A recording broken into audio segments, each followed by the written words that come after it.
আসসালামু আলাইকুম ওয়া রাহমাতুল্লাহি ওয়া বারাকাতুহু। অসংখ্য অগণিত শুকর ও সুজুদ সে মহান আল্লাহ সুবহানাহু ওয়া তাআলার দরবারে,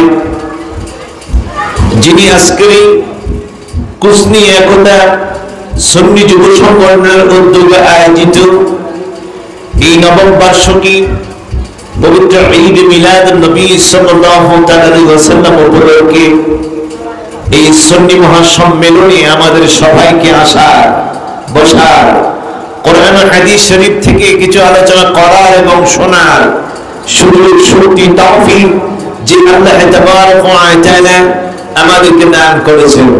আসুন আমরা সেই মহান রব্বে করিমের দরবারে করিমত শুকর আদায় করে সবাই বলি আলহামদুলিল্লাহ। আওয়াজটা একটু বড় করে বলি আলহামদুলিল্লাহ, আর একটু মহব্বতের সুরে বলি আলহামদুলিল্লাহ। অসংখ্য তারিফ করি সে নবী দুজাহান,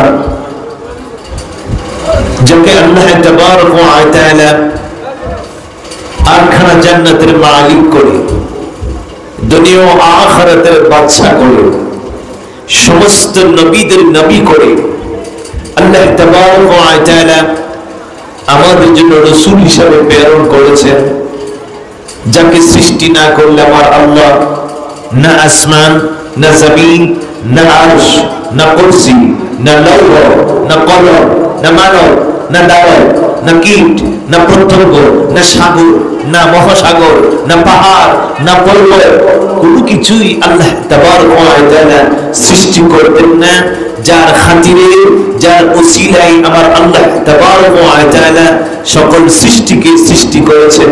তিনি হলেন আপনার নবী, আমার নবী, দুনিয়া ও আখিরাতের বাদশা নবী, নবীদের নবী, সাইয়্যিদুল আম্বিয়া, ইমামুল মুরসালিন, খাতামুন নবিয়্যিন, শফিউল মুজনবিন, রাহিতুল আশিকিন, সিরাজুল মুনীর, শামসুদ দুহা, বদরুদ দুজা, আফতাবে নবুওয়াত, শাহেনশাহ রিসালাত, রাসূল আকরাম, নূর মুজাসসাম, মুহাম্মাদুর রাসূলুল্লাহ সাল্লাল্লাহু তাআলা আলাইহি ওয়াসাল্লামকে আল্লাহ তাবারক ওয়া তাআলা আমাদের জন্য রাসূল করেছেন। আর সেই শ্রেষ্ঠতম নবীর উম্মত হওয়ার সুযোগ আল্লাহ পাক আমাদেরকে দান করেছেন। শ্রেষ্ঠ নবীকে পেয়ে মহান আল্লাহর শুকর আদায় করে আমরা আরেকবার সবাই বলি আলহামদুলিল্লাহ। সবাই বলুন আলহামদুলিল্লাহ। নবীকে পেয়ে আমরা কি খুশি না বেজার? কি বলেন? নবীকে পেয়ে আমরা কি খুশি না বেজার? রাসূল আসাতে আমাদের ভাগ্য ভালো না খারাপ? শ্রেষ্ঠ নবীর উম্মত হওয়াতে আমাদের ভাগ্য ভালো না খারাপ? আমার আল্লাহ বলেন, পৃথিবীতে যত নবী আমি প্রেরণ করেছি, কোন নবী পাঠাইতাম না যদি আমার রাসূলকে আমি না বানাইতাম। সুবহানাল্লাহ বলুন। আল্লাহ যে এক, আল্লাহ যে ওয়াহিদ, আল্লাহ যে আল্লাহ, আমার আল্লাহর পরিচয়টা আমাদের কাছে তুলে ধরেছেন কে? মুহাম্মাদুর। আমার নবীজি বলছেন লা ইলাহা ইল্লাল্লাহ, আল্লাহ ছাড়া কোনো ইলাহ নাই। এই জন্য আমরা আল্লাহর পরিচয় জানলাম কার মাধ্যমে? রাসূলুল্লাহ। তিনি তো সেই নবী যার প্রশংসা করেন আল্লাহ, যার প্রশংসা করেন আল্লাহ, তিনি হলেন মুহাম্মাদুর। আমাদের নবীকে সম্মান দিয়েছেন কে? ইজ্জত দিয়েছেন কে? সম্মান দিয়েছেন কে? মর্যাদা দিয়েছেন কে? নবীদের নবী করেছেন কে? রাসূলদের রাসূল করেছেন কে? সাহেবে লাউলা করেছেন কে? সাহেবুল মেরাজ করেছেন কে? সাহেবুল কোরআন করেছেন কে? যাকে এত ইজ্জত দিয়েছেন আল্লাহ, তিনিই তো হলেন মুহাম্মাদুর রাসূলুল্লাহ সাল্লাল্লাহু তাআলা আলাইহি ওয়াসাল্লাম। বাদা খুদা বুজুর্গতুল কিসসা মুখতাসা, আল্লাহর পরে যার আসল, আল্লাহর পরে যার মর্যাদা, তিনি হলেন মুহাম্মাদুর রাসূলুল্লাহ সাল্লাল্লাহু তাআলা আলাইহি ওয়াসাল্লাম। আমার আল্লাহ বলেন, কুনতু কানজান মাখফিয়ান, আমি ছিলাম একটা গুপ্ত ভাণ্ড, আমার কেউ চিনতো না, আমাকে কেউ জানতো না। আমি আল্লাহ যে আল্লাহ, এটার কোনো পরিচয় ছিল? যার মাধ্যমে আমি প্রকাশ পাইলাম, যিনি আমাকে সর্বপ্রথম আল্লাহ বলে ডাক দিয়েছেন, তিনি হলেন আমার নবী মুহাম্মাদুর। জোরে বলুন আমার নবী মুহাম্মাদুর। আপনি আজকে রাসূল নিয়ে টানাটানি করেন, মারামারি করেন। সমাজে অনেক ধরনের সমাবেশ হয়, অনেক ধরনের অনুষ্ঠান হয়। কোন অনুষ্ঠানে মারামারি নাই, কোন অনুষ্ঠানে দাঙ্গা হাঙ্গামা নাই, কিন্তু রাসূলের মাহফিল, নবীর অনুষ্ঠানে দাঙ্গা হাঙ্গামা আছে কি নাই? শুধু দাঙ্গা হাঙ্গামা না, আজকেও খবর পেলাম বিজয়নগর ঝগড়া চলতেছে, এমনকি অনেক মানুষ আহত হয়েছে। কিরে ভাই, আজকে এই সমাজে হিন্দুদের মিছিল হয়, হয় না? দুর্গা আসলে, পূজা আসলে হিন্দুরা অনুষ্ঠান করতে পারে, হিন্দুরা মিছিল করতে পারে, হিন্দুরা উৎসব করতে পারে, আমাদের পক্ষ থেকে কোনো বাধা আসে? আওয়ামী লীগ বলেন, বিএনপি বলেন, জাতীয় পার্টি বলেন, সব পার্টির সমাবেশ আমাদের দেশে আসে কিনা? সব পার্টির মিছিল আছে কি নাই? কোন পার্টির মিছিলে, কোন পার্টির সমাবেশে কোনো বাধা আছে? নাই। দুঃখ এবং পরিতাপের বিষয়, কেমন একটি দেশে, কেমন একটি সমাজে আমরা বাস করি। দুনিয়ার যত অপকর্ম আছে, সেই সমস্ত অপকর্মের অনুষ্ঠান চলে। মদ, গাঁজা, নাচানাচি, গান বাজনার অনুষ্ঠান অবাধে চলতে পারে, নর্তকীদের নাচ গান অবাধে চলতে পারে, মদ, গাঁজা, গাঞ্জুটিদের সভা অবাধে চলতে পারে, কিন্তু আমার নবীর সভা, আমার নবীর মিলাদের অনুষ্ঠান আমার বাংলাদেশে চলতে গেলে বাধা আসে, ঠিক কিনা? কোন মুসলমানের যুগে আমরা বাস করি? কোন ইসলামে আমরা বাস করি? আমার ভাইরা, টুপি, দাড়ি, পাগড়ি, পাঞ্জাবি, হাতে তাসবিহ, সামনে কোরআন, ইয়াজিদেরও থাকতো। কার থাকতো? ইয়াজিদেরও থাকতো। ইয়াজিদ যেদিন ইমাম হুসাইনের কল্লা কাটে, ইয়াজিদের দলেরা সেই দিন ইমাম হুসাইনের কল্লা কেটে তারা নামাজ আদায় করবে তারা ভয় করেছিল।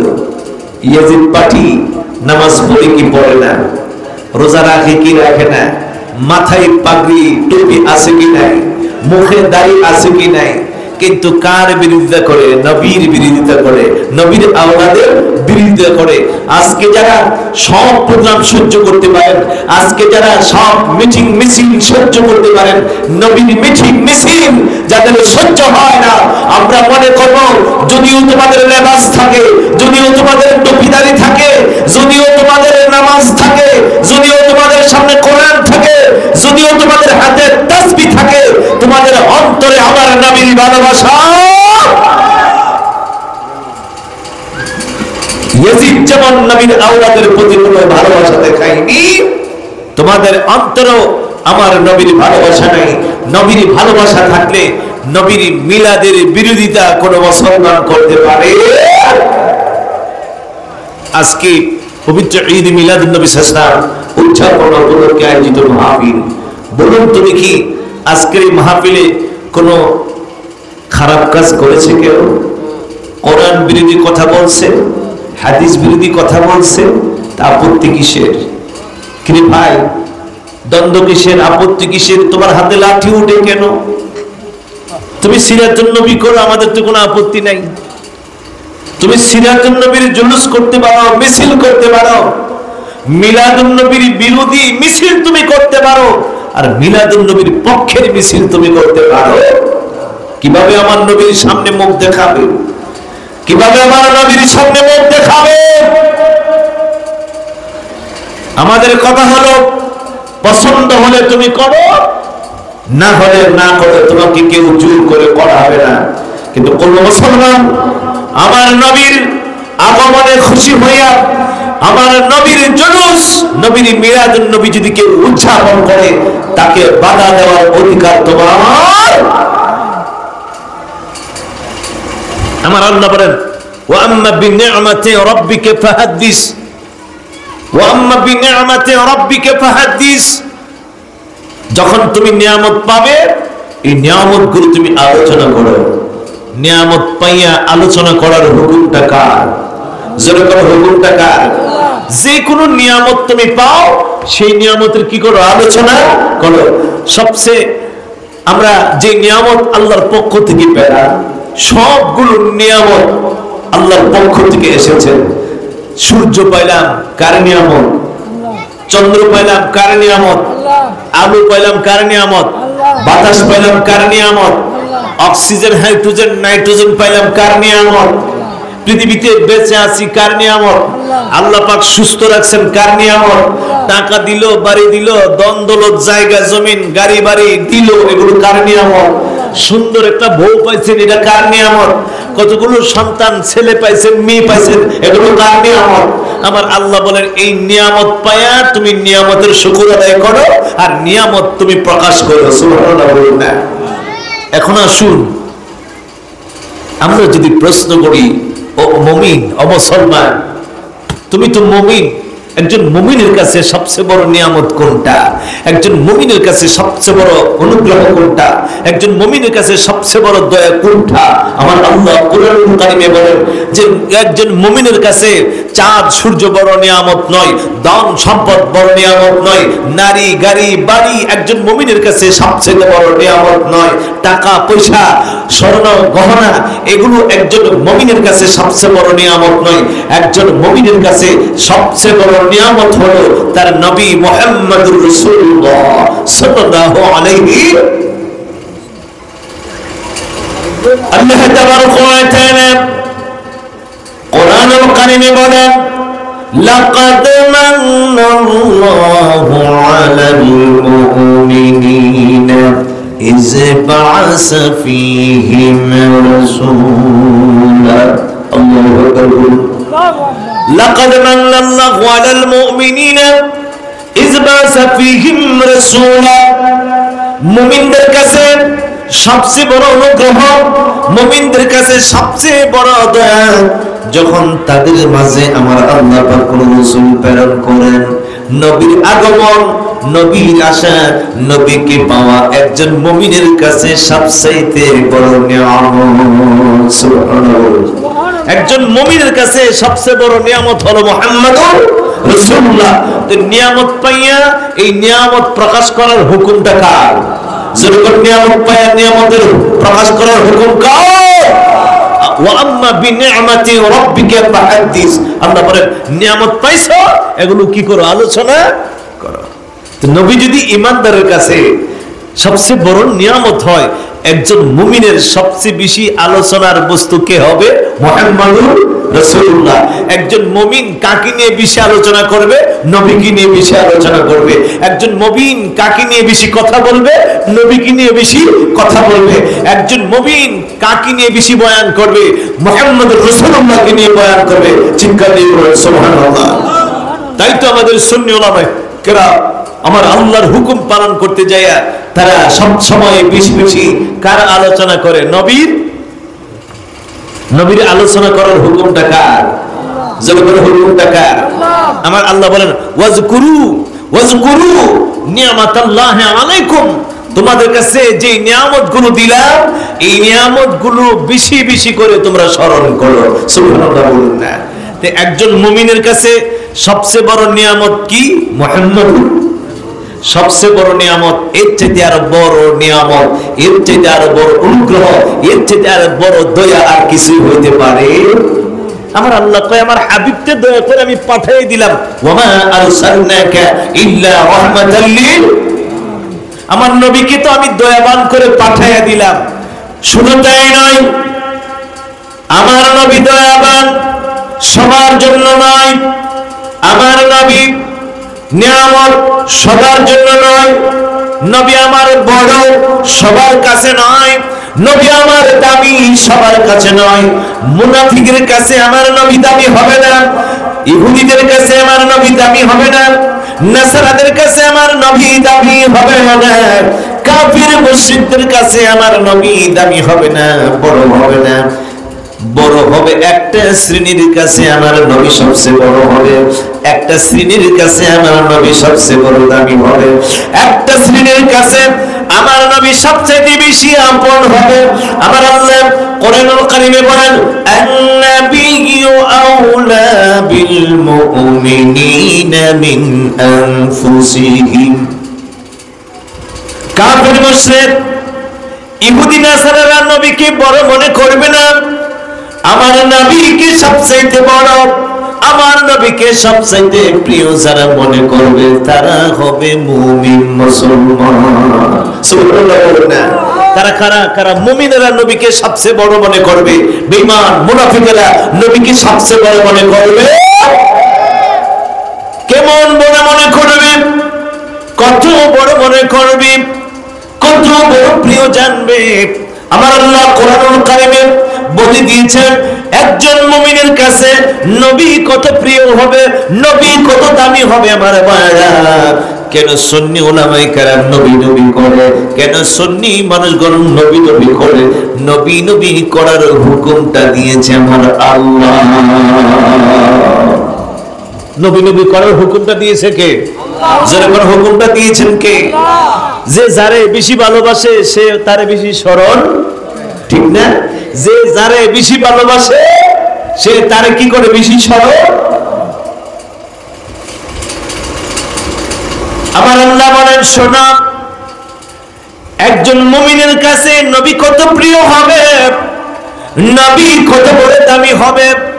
নবীজি একখানা হাদিস শরীফ বুখারী এবং মুসলিমে হাদিসখানা আছে, রাসূল বলেন তুমি যদি মুমিন দাবি করো তুমি আমাকে কতটুকু ভালোবাসতে হবে। শোনো, রাসূলুল্লাহ সাল্লাল্লাহু আলাইহি ওয়াসাল্লাম হাদিস শরীফে বলেন, লা ইউমিনু আহাদুকুম হাত্তা আকুনা আহাব্বা ইলাইহি মিন ওয়ালিদিহি ওয়া ওয়ালাদিহি ওয়ান নাসি আজমাইন। ও ঈমানদারগণ, যদি তুমি ঈমানদার দাবি করো আমি নবীকে তোমার এতটুকু ভালোবাসতে হবে, মায়ের চাইতে বেশি, বাবার চাইতে বেশি, সন্তানের চাইতে বেশি, স্বামীর চাইতে বেশি, স্ত্রীর চাইতে বেশি। যতক্ষণ পর্যন্ত তুমি আমি রাসূলকে ভালো না বাসবে ততক্ষণ পর্যন্ত তুমি ঈমানদার হবে না। জয় বলুন সুবহানাল্লাহ। ঈমানদার হইতে গেলে কাকে বেশি ভালোবাসতে হবে? জয় বলুন কাকে বেশি ভালোবাসতে হবে? আর জয় বলুন কাকে ভালোবাসতে হবে? এটা আমার নবীজির কথা। আমার আল্লাহ কি বলেন শুনুন। আল্লাহ তাবারাকা ওয়া তাআলা বলেন, قل إن كنتم تحبون الله فاتبعوني يحببكم الله ويغفر لكم ذنوبكم والله غفور رحيم। আল্লাহ বলেন, হাবিব ও আমার মাহবুব নবী, আমার বান্দাগুলোকে আপনি বলে দিন, আমার বান্দীগুলোকে আপনি বলে দিন, আপনার উম্মতদেরকে আপনি রাসূলুল্লাহ বলে দিন, ইন কুনতুম তুহিব্বুনাল্লাহ, যদি তারা আল্লাহকে চায়, আল্লাহকে ভালোবাসতে চায়, নবী গো আপনি বলুন ফাত্তাবিউনি, তারা যেন আপনি নবীকে ফলো করে, তারা যেন আপনি রাসূলুল্লাহকে ভালোবাসে। যদি তারা আপনি রাসূলুল্লাহকে ভালোবাসে, আমি আল্লাহ ঘোষণা দিলাম দুইটা, ইউহিব্বুকুমুল্লাহ, তারা ভালোবাসবে আপনি রাসূলুল্লাহকে, আর আমি আল্লাহ ভালোবাসবো আপনার উম্মতকে। সুবহানাল্লাহ। উম্মত ভালোবাসবে নবীকে আর আল্লাহ ভালোবাসবে উম্মতকে। সুবহানাল্লাহ বলুন না। নবীকে ভালোবাসার হুকুমটা দিলেন কে? জোরে বলুন, নবীকে ভালোবাসার হুকুম দিলেন কে? আমরা কেন ভালোবাসি? আমরা ভালোবাসি, আল্লাহ বলেন তোমরা আমাকে ভালোবাসার আগে আমার নবীকে ভালোবাসো। সুবহানাল্লাহ বলুন না। নবীকে ভালোবাসি কার হুকুমে? জোরে বলুন কার হুকুমে? আমার আল্লাহ বলেন, ও আমার বান্দারা, শুধু তাই নয়, যদি তোমরা নবীকে ভালোবাসো, নবীকে ফলো করো, নবীর ইত্তেবা করো, নবীর অনুসরণ করো, আমার নবীর ইত্তেবাতে যদি তোমরা চলে যাও, আমি তোমাদেরকে দুইটা পুরস্কার দিব। এক নম্বর, আমি আল্লাহ তোমাদেরকে ভালোবাসবো। দুই নম্বর পুরস্কার হলো ওয়ায়াগফিরু লাকুম যুনুবাকুম ওয়াল্লাহু গফুরুর রহিম। আমার আল্লাহ বলেন, শোনো রে বান্দা, ও বান্দা, যদি তোমরা আমার নবীকে ভালোবাসো, তোমরা যদি আমার নবীকে ফলো করো, এক নম্বর পুরস্কার হলো আমি আল্লাহ তোমাদেরকে ভালোবাসবো। নবীকে ভালোবাসলে ভালোবাসবেন কে? আল্লাহ। যখন নবীকে ভালোবাসলে ভালোবাসবেন কে? আল্লাহ। দুই নম্বর হলো আমার আল্লাহ বলেন ওয়ায়াগফিরু লাকুম যুনুবাকুম, ও আমার বান্দা তোর আমল নামায় যত গুনাহ আছে, কবিরা হোক সগীরা হোক, শিরকি হোক বেদাতি হোক, জানা হোক অজানা হোক, তুমি ইচ্ছায় করেছো অনিচ্ছায় করেছো, প্রকাশ্যে করেছো আর গোপনে করেছো, যত বড় গুনাহ করেছো, যদি তুমি তোমার আমার নবীর ভালোবাসায় চলে যাও, আমার নবীর অনুসরণে চলে যাও, আমার নবীর ইত্তেবাতে চলে যাও, আমার নবীর ইত্তেবাতে চলে যাও, উম্মতকে আমি ঘোষণা দিয়ে দিলাম, তুমি যদি নবীর ভালোবাসায় নবীর খেদমতে চলে যাইতে পারো, নবীর কদমে চলে যাইতে পারো, নবীর ইত্তেবাতে চলে যাইতে পারো, আমি আল্লাহ ঘোষণা দিয়ে দিলাম তোর জীবনের যত গুনাহ আছে আমি আল্লাহ সব মাফ করে দিব। নবীর ভালোবাসায় আমার আল্লাহ কি মাফ করে দিবেন? গুনাহ মাফ করে দিবেন। নবীর ভালোবাসায় আমার আল্লাহর ভালোবাসা পাওয়া যাবে। জোরে বলুন সুবহানাল্লাহ। নবী নবী করি আমি আমার আবার কিসের ভয়, নবী যদি আমার আপন হয়, বলুন নবী যদি আমার আপন, নবী নবী করি আমি আমার আবার কিসের ভয়, নবী যদি আমার আপন হয়, নবী যদি, সবাই মহব্বতে, নবী নবী করি আমি আমার আবার কিসের ভয়, নবী যদি আমার আপন হয়, নবী যদি, নবী আমার পরশমণি, নবী আমার নয়নমণি, নবী আমার পরশমণি, নবী আমার নয়নমণি, আমি নবীর জন্য জীবন দিব, নবীর জন্য জীবন দিব, যদিও আমার মরণ হয়, নবী যদি আমার আপন হয়, বলো নবী যদি, নবী নবী করি আমি আমার আবার কিসের ভয়, নবী যদি আমার আপন হয়, বলো নবী যদি। বন্ধুগণ আমার, আমার নবীকে ভালোবাসার হুকুম দিলেন কে? যদি বলুন নবীকে ভালোবাসার হুকুম দিলেন কে? নবীর পক্ষে কথা বলার হুকুম দিলেন কে? ও আমার ভাইরা, নবীর পক্ষে কথা বলতে গেলে যদি কারো অসুবিধা হয়, নবীর পক্ষে কথা বলতে যায় যদি কারো কষ্ট লাগে, আমরা মনে করব তোমার ভিতরে অ্যালার্জি আছে। কি আছে? অ্যালার্জি আছে, অ্যালার্জি। বেগুন সবাই খাইতে পারে না, ঠিক না? যারা অ্যালার্জি আছে বেগুন খাইতে পারে, আরেকজনে প্রতি ওয়াক্তে বেগুন খায়, তার কোনো সমস্যা হয়? গরুর মাংস সবাই খাইতে পারে না, গরুর মাংস সবাই খাইতে কি হয়? কারা খাইতে পারে না? যাদের কি আছে। আরেকজনে কিন্তু প্রতি ওয়াক্ত খাইলেও তার কোনো সমস্যা হয়। আমরা বলবো নবীর কথা শুনলে যদি তোমার চুলকানি শুরু হয়ে যায়, আমার নবীর কথা শুনলে যদি তুমি সহ্য করতে না পারো, তাহলে মনে করো আমার নবীর দুশ্মনের অ্যালার্জি তোমার ভিতরে আছে, ঠিক কিনা?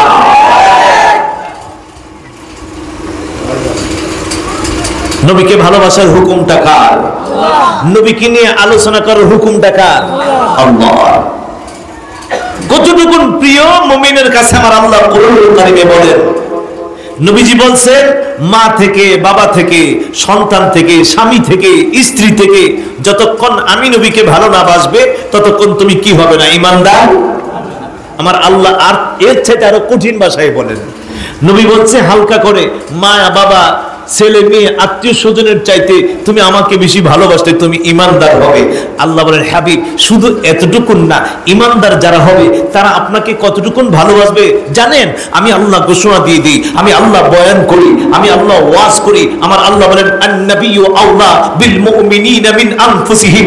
নবী গো শুধু কেবল মায়ের চাইতে নয়, শুধু কেবল বাবার চাইতে নয়, শুধু কেবল ছেলের চাইতে নয়, শুধু কেবল মেয়ের চাইতে নয়, শুধু কেবল স্বামীর চাইতে নয়, শুধু কেবল স্ত্রীর চাইতে নয়, নবী গো আপনাকে তারা কত ভালোবাসবে, আপনাকে কত প্রিয় জানবে, নিজের জানের চাইতে আরো বেশি প্রিয় আপনি রাসূলুল্লাহকে জানবে।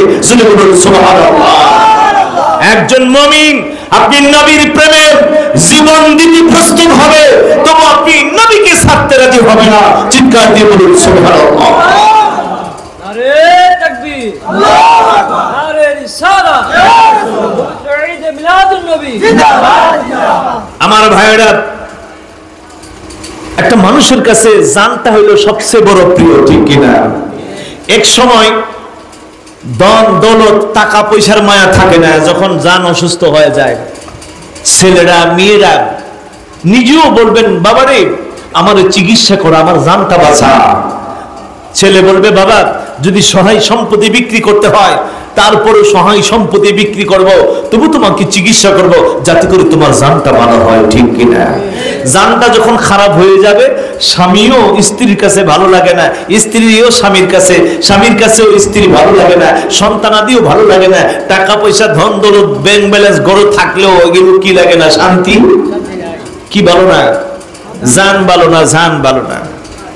কেউ যদি বলে তোমার জান ভালো করে দিব, লক্ষ টাকার প্রয়োজন, বলবে লাখ টাকা নিয়ে যাও, তারপর আমার জানটা কি করে দাও ভালো। তাইলে এক সময় টাকা পয়সা ধন দৌলত স্ত্রী পুত্র আত্মীয় স্বজনের চাইতে নিজের জানের মায়া বেশি লাগে, ঠিক কিনা?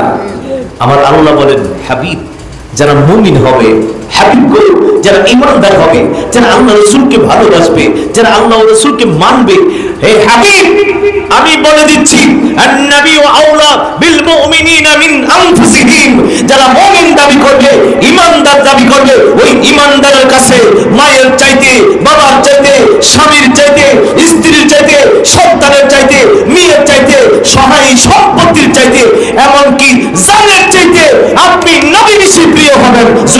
সুবহানাল্লাহ।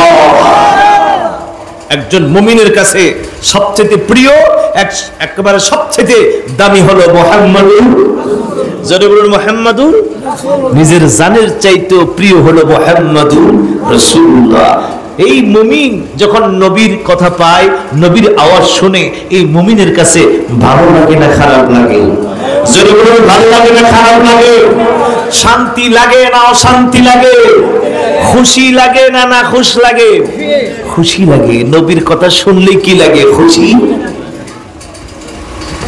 লাউ বুঝেন? লাউ, লাউ, লাউর আরেকটা নাম আছে কদু। লাউর একটা নাম কি? কদু। কদু যেই কথা, লাউ একই কথা। 2500 যেই কথা, 2500 টাকা এক কথা না? 20 যেই কথা 20, তে খুশি যে কথা ঈদ একই কথা। খুশি হলো বাংলা আর ঈদ হলো আরবি। ঈদ হলো কি? যেই কুদু সেই, আরবি হলো ঈদ, বাংলা হলো খুশি। তো রাসূল আগমনে আমরা খুশি না বেজার? কে বলেন খুশি না বেজার? আর এই জন্যই তো নবীর আগমনকে আমরা ঈদে মিলাদুন নবী বলি। সুবহানাল্লাহ বলুন না। এখন বলি কি জানেন, একদিক দিয়ে লাঠি ছোটা নিয়ে যারা ঈদে মিলাদুন নবী করে, মিলাদুন নবী করবে, তাদেরকে পিঠাবে, আরেক দিক দিয়ে তারা বক্তৃতায় বলে না না আমরা তো খুশি নবীর আগমনে, আমরাও খুশি, নবীর মিলাদ তো আমরাও মানি। যদি নবীর মিলাদ আপনারা মানেন, দ্বন্দ্ব কেন সমাজে? তর্ক কেন সমাজে? হিংসা কেন সমাজে? মারামারি কেন? লাঠি ছোটা কেন? অস্ত্র কেন? আপনারা মানেন, আমরাও মানি, তো মানলে আর আপত্তি কোথায়? মানলে আমি করলে আপনি বেদাতি বলে ফতোয়া দিচ্ছেন কেন? কারণটা কি? ব্যাপারটা কি? যদি আপনি মেনেই থাকেন তো আপনারা একটা দিন করেন, মিলাদুন নবীর মাহফিল করেন। যদি মিলাদ নবীর, যদি মিলাদকে আপনারা মেনেই থাকেন তো মিলাদুন নবীর মাহফিল করেন। জীবনে কোনদিন দেখছেন এদের পুস্টারে মিলাদুন নবীর মাহফিল? তো কোন মানা মানছেন? আমরা যদি বেদাতি করি, আপনি দাঁত সহকারে একটা মিলাদুন নবীর মাহফিল করেন যে আমাদের মিলাদুন নবীর মাহফিল এই রকম, আর তোমরা বেদাতিদের মিলাদুন নবীর মাহফিল সেই রকম। বুঝাই দেন যে আপনি একটা হালাল পন্থায়, আপনি একটা বৈধ পন্থায়, আপনি একটা কোরআন সুন্নাহ পন্থায় একটা মিলাদুন নবীর অনুষ্ঠান করেছেন। বুঝাই দেন।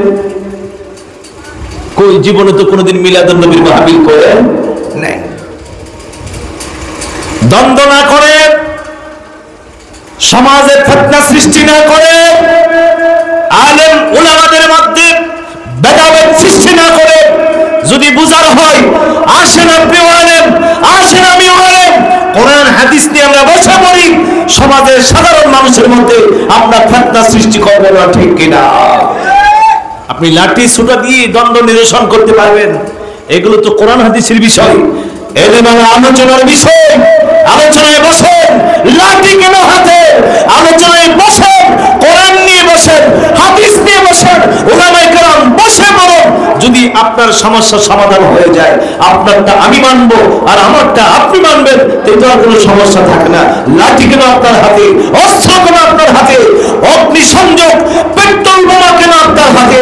আপনি কেন অগ্নিসংযোগ করে নবীর মিছিলে বাধা সৃষ্টি করে আপনি বুঝাচ্ছেন যে আপনি নবীর পক্ষের লোক না, ঠিক কিনা? বুঝে না আসলে কোরআন নিয়ে বসে, হাদিস নিয়ে বসে, দ্বন্দ্ব করার তো কোনো প্রয়োজন নেই। দলিল কয় হাজার নিবেন? মিলাদুন নবীর উপর 2 থেকে 250 কিতাব রচিত হয়েছে শুধু আমার নবীর মিলাদুন নবীর উপর। সুবহানাল্লাহ, আর সুবহানাল্লাহ। এনাদের আকাবিররাও নবীর মিলাদের উপর কিতাব লিখেছেন, কিতাবগুলো পড়েন, সেখানে কি লিখেছেন। খলিল আহমদ আম্বটি তিনি মিলাদুন নবীর উপর কিতাব লিখেছেন। তিনি বলেছেন মিলাদুন নবীর মাহফিল করা, নবীর মিলাদের আলোচনা করা মুস্তাহাবের মধ্যে উত্তম মুস্তাহাব। জোরে বলুন সুবহানাল্লাহ। আশরাফ আলী থানভী সাহেব তিনি তার বেহেশতি জাওয়ারের মধ্যে লিখেছেন প্রতিদিন পারলে, প্রতি সপ্তাহে পারলে, না পারলে মাসে, না পারলে বছরে একদিন হলো আমার নবীর মিলাদের অনুষ্ঠান করা আবশ্যক, আবশ্যক। জোরে বলুন সুবহানাল্লাহ। আপনি সমাজে, আপনি ঘরে, আপনি দোকানে মিলাদের অনুষ্ঠান করেন, ওনাদের মাওলানা দেওবন্দীদের আলেম আশরাফ আলী থানভী সাহেব এই কথা বলেছেন, যদি পারো প্রতিদিন করো, যদি পারো সপ্তাহে একদিন করো, যদি পারো মাসে একবার করো, না পারলে বছরে একবার হইলো তোমার ঘরে নবীর মিলাদের অনুষ্ঠান দাও। এটা উম্মতের জন্য একেবারেই বাঞ্ছনীয়। যদি বলেন সুবহানাল্লাহ। আমরা তো আবশ্যক বলি না, আমরা বলি মুস্তাহাব, করলে করো, সওয়াব পাবে, না করলে কিছুই না। আর তোমাদের মুরব্বিদের মুরব্বি, উস্তাদদের উস্তাদ, পীরদের পীর আশরাফ আলী থানভী ওনার বেহেশতি জাওয়ারে লেখছেন একটা উম্মতের জন্য আবশ্যক আমার নবীর মিলাদের আলোচনার ব্যবস্থা করা। যদি বলেন সুবহানাল্লাহ।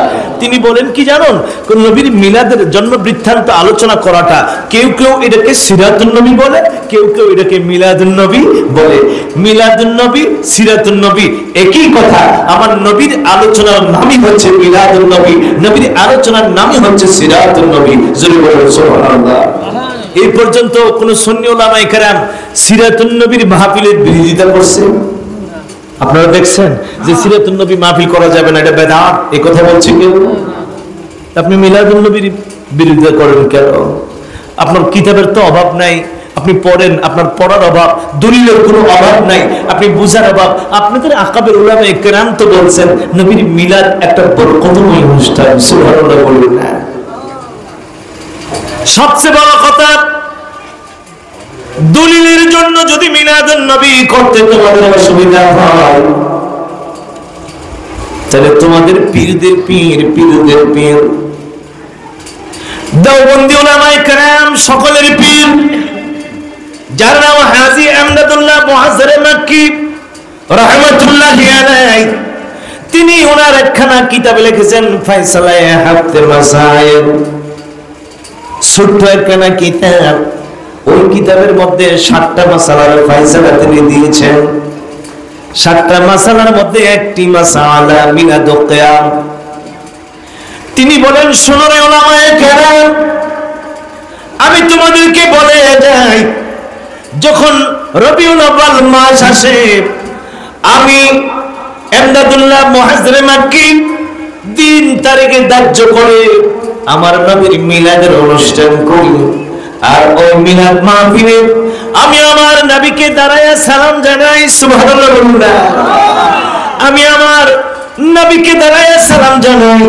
ওই মাহফিলটা আমি বরকতের জন্য করে থাকি, আর আমার নবীকে আমি দাঁড়ায় সালাম জানাই। ওই দাঁড়ায় সালাম আমার মাধ্যমে আমি লজ্জত পাই, মজা পাই, স্বাদ পাই। এই জন্য আমি আমার নবীকে দাঁড়ায় সালাম জানাই। বেদাতি তুমি কাকে বলো? বেদাতি বলে যদি ফতোয়া দিতে হয়, তোমাদের পীরদের পীর, পীরদের পীর, উস্তাদদের উস্তাদ হাজী আহমদুল্লাহ মুআজ্জের মক্কিকে বেদাতি বলে ফতোয়া দাও। যদি বেদাতি বলে ফতোয়া দিতে চাও, আশরাফ আলী থানভীকে বেদাতি বলে ফতোয়া দাও। যদি বেদাতি বলে ফতোয়া দিতে চাও, খলিল আহমদ চারণপুরীকে তোমরা বেদাতি বলে ফতোয়া দাও। আমাদের উপর না, আমরা বেদাত করি না, আমরা আমার নবীর সুন্নাত পালন করি, ঠিক কিনা? নারে তাকবীর, নারে রিসালাত, আহলে সুন্নাত ওয়াল জামাত, ঈদে মিলাদুন নবী, ওলি আল্লাহর দুশমনেরা। এরপরে বলে তোমরা তো মিলাদুন নবীর মধ্যে ইয়া নবী সালামু আলাইকা বলো, আর কোনো কথা না পায় কই ইয়া নবী সালামু আলাইকা। এটা কোনো সাহাবী পড়ে নাই, তাবিঈও পড়ে নাই, এইভাবে নবীকে কেউ সালাম দেয়নি, তোমরা পড়ো। আমরা বলি, শুধু আমরা বলি না, শুধু আমরা বলি না, আমিনুল হকের পিতা, যাকে শাইখুল হাদিস তারা বলে, আল্লামা আজিজুল হক সাহেব, তিনি বুখারীর অনুবাদ করেছেন। সেই কিতাবের মধ্যে তিনি নবীকে ইয়া নবী সালামু আলাইকা, ইয়া রাসূল সালামু আলাইকা, ইয়া হাবিব সালামু আলাইকা বলে আমার নবীকে সালাম দিয়েছেন। জোরে বলুন সুবহানাল্লাহ। ইয়া নবী সালামু আলাইকা বলার কারণে যদি আমরা বেদাতি হয়ে যাই, তে বেদাতি হলে মামুনুল হক সাহেবের আব্বা আজিজুল হক সাহেবকে বেদাতি বলো, আমাদেরকে না, আমাদেরকে নয়। বেদাতি বললে তোমাদেরকে বলো, তোমরা বললে এটা দাঁত হয়ে যায়, আর আমরা বললে বেদাত হয়ে যায়। নাউজুবিল্লাহ করনা। তারা বললে দাঁত, আর আমরা বললে বেদাত। অনুরোধ করব, দ্বন্দ্ব করবেন না। অনুরোধ করব, এই মুসলমান সমাজের মধ্যে আর ফিতনা সৃষ্টি করবেন না। আসুন খুঁটিনাটি ভেদাভেদ বলে আমরা একটা সমাজে, একটা প্ল্যাটফর্মে একত্রিত হয়ে যাই, দেখবেন আমার নবী ইসলাম কত সুন্দর, ঠিক কিনা? মনে চাইলে আপনি মিলাদুন নবী করবেন, মনে চাইলে আপনি সিরাতুন নবী করবেন। আমি আপনার সিরাতুন নবীকে বাধা দিব না, আপনি আমার মিলাদুন নবীকে বাধা দিবেন। আজকে এগুলো করে জনসাধারণের কাছে ইসলাম ও মুসলমানকে কলঙ্কিত করতেছে, ঠিক কিনা? জেনারেল মানুষ, সাধারণ মানুষ মনে করে মুসলমান বুদ্ধি এই গোষ্ঠী, যাদের হাতে লাঠি থাকে, অস্ত্র থাকে, মাথায় আবার পাগড়িও থাকে, তারা আরেক মুসলমান ভাইয়ের বিরুদ্ধে তারা অস্ত্র নিয়ে মাঠে ময়দানে ঝাঁপিয়ে পড়েছে। অপরাধটা কি? অপরাধ তারা কেন মিলাদুন নবী করে, ঠিক কিনা? আপনারা যতই বাধা সৃষ্টি করবেন, বাংলাদেশের যদি কয়েকটি মানুষ বিভিন্ন জায়গা থেকে যদিও বাধা সৃষ্টি করেন, আমার নবীর ঈদে মিলাদুন নবীর সংখ্যা দিন দিন বাড়তেছে না কমতেছে? জোরে বলুন, বাড়তেছে না কমতেছে? পৃথিবীর প্রত্যেকটা দেশে দেশে যেখানে মুসলমান আছে, সেইখানে আমার নবীর মিলাদুন নবী আছে কি নাই? জোরে বলুন, আছে কি নাই? মিডিয়ার যুগ, জায়গায় জায়গায় প্রমাণ হচ্ছে, প্রচার হচ্ছে, কোথাও কোন জায়গায় কিভাবে তারা মিলাদুন নবীর অনুষ্ঠান করতেছে, ঠিক কি না? যত বাধা দিবে তত মিলাদুন নবীর জুলুস বাড়বে। সুবহানাল্লাহ বলুন না। একটাই অনুরোধ করব, যদি বুঝার থাকে আপনি কিতাব নিয়ে বসেন, আমরাও কিতাব নিয়ে বসবো। আপনিও দলিল নিয়ে বসেন, আমরাও দলিল নিয়ে বসবো। দলিলের ঠেলাঠেলি হবে, দলিলের মারামারি হবে, লাঠি ছোটা আর হাতাহাতি, বুলেট বোমা দিয়ে মুসলমান মারামারি করে, মুসলমান মুসলমানের সঙ্গে দলিল দিয়ে কথা বলবে, বুলেট বোমা দিয়ে নয়, অস্ত্র শস্ত্র দিয়ে নয়। জঙ্গিবাদ তৈরি করবেন না। অনুরোধ করব, এই দেশটাকে শান্তি শৃঙ্খলার মধ্যে নিয়ে আসবো, বিশৃঙ্খলা সৃষ্টি করে মুসলমানদের মধ্যে অনৈক্য তৈরি করবেন না, ঠিক কিনা? আমরা সবাই শান্তি চাই, ঠিক কিনা? আমার নবী শান্তির জন্য আসছেন, আমার আল্লাহ শান্তির জন্য পাঠাইলেন। রাসূলের উপাধি আমার আল্লাহ দিলেন, ওয়া মা আরসালনাকা ইল্লা রাহমাতাল লিল